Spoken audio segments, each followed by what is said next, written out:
Salut à tous, alors aujourd'hui une petite création personnelle, une carte que je vais poser ici juste devant vous qui est ma carte prédiction. D'accord? Ici j'ai un jeu de cartes, alors je vous montre un petit peu l'idée, si vous avez déjà vu ce genre de tour, il faudra me le dire, parce que je voudrais savoir si je peux réellement me l'attribuer ou pas. Donc l'idée, on mélange les cartes, vraiment sans aucun problème, on mélange bien les cartes, et à la rigueur si c'est pas assez mélangé, on peut remélanger encore un petit peu les cartes. Vraiment on mélange bien.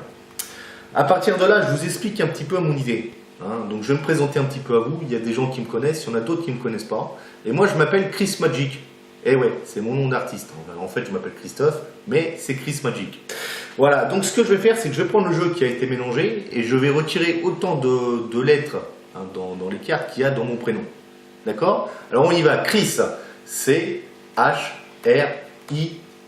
D'accord? Et Magic, M-A-G-I-K. Bon, voilà, c'est simplement pour se présenter. C'est bien aussi quand on va quelque part de toujours se présenter. Ça donne un petit climat de confiance. Bien, alors si vous êtes observateur, là je me présente. Vous avez vu qu'il y a 2 dés. Alors les dés sont importants parce que le spectateur va les prendre, va vérifier un petit peu s'ils sont normaux. Par exemple, on a un 4 et un 5 ici. S'il relance ces dés, donc ça va être différent. On va avoir un 3 et un 2, etc. Donc c'est pour bien montrer que les dés sont tout à fait basiques de chez basique. Et à partir de là, quand il est content, il va prendre les dés, il va les lancer. Alors on imagine ici qu'il fasse ça. Vous avez bien vu, il y a un 4 et un 1, ce qui nous donne 5. Alors simplement, je récupère le jeu et je vais donc compter 1, 2, 3, 4 et 5 cartes en fonction de son lancer de cartes. D'accord? Ensuite, je vais demander au spectateur, c'est de retourner ses dés à l'opposé. Donc si on fait ça, si on retourne à l'opposé, ça va faire ça. Et si on retourne à l'opposé, ça va faire ça. Vous êtes d'accord avec moi? Donc ce qui nous donne un 3 et un 6. Alors si je fais le total du 6 et du 3, ça me donne 9. Très bien. Alors je vais récupérer les cartes, je vais compter 1, 2, 3, 4, 5, 6, 7, 8 et 9.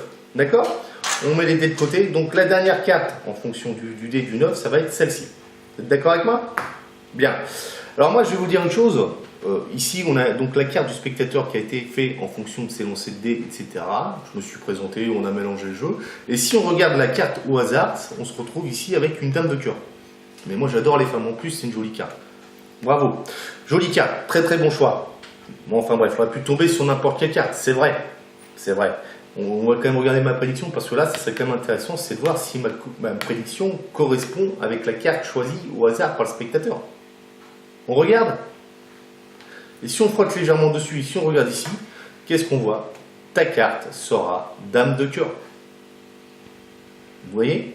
C'est quand même bien. Vous aimez ce genre d'effet? Ça vous a plu? Alors vous me direz un petit peu si vous avez déjà vu ça ailleurs. Mais aussi ce qu'on peut faire plus fort. On peut peut-être faire plus fort encore. Mais je vous assure, simplement si je claque les doigts sur le jeu de 52 cartes et que je le retourne, en fin de compte, c'était la seule carte que le spectateur pouvait prendre parce que le reste de mon jeu est complètement blanc. Voilà, donc voilà ma création personnelle. Si vous avez déjà vu ce genre de choses et fait exactement pareil, il faut me le dire. Voilà, merci les amis, bonne journée à tous et puis continuez à vous abonner, à me suivre, ça fait vraiment plaisir.